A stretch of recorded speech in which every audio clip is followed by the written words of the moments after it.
নমস্কার সকলকে, দেবম্পি সিরিজ চ্যানেলে আপনাদের স্বাগত। আজ একটু আমসত্ত্ব দিতে ইচ্ছে করলো। মাম্মাম মানে আমার মামা শ্বশুর আম আনছে আর মা আমসত্ত্ব দিচ্ছে। ভাই আম আনছে বলে কথা, আর গরমকালে আম থাকবে আমসত্ত্ব হবে না, এটা কোনো কথা হলো? যেহেতু কথাতেই আছে summer is incomplete without mango, তাই ভিডিও করার জন্য আমসত্ত্ব করা শুরু করে দিলাম। ঠিক তখনই মাম্মাম এলো।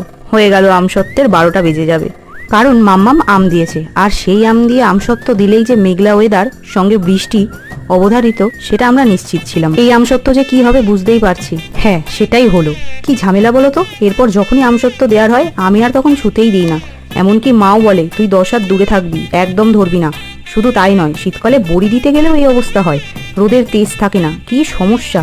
তা এই হচ্ছে আমসত্ত্বের চেহারা। এটা নতুন করে বানানো, কিন্তু কেমন দেখতে হয়েছে জানিও। আর তোমরা কারা কারা আমসত্ত্ব দিয়েছো আর খেতে ভালোবাসো সেটাও কিন্তু জানিও। সবাই ভালো থেকো, সুস্থ থেকো, টাটা।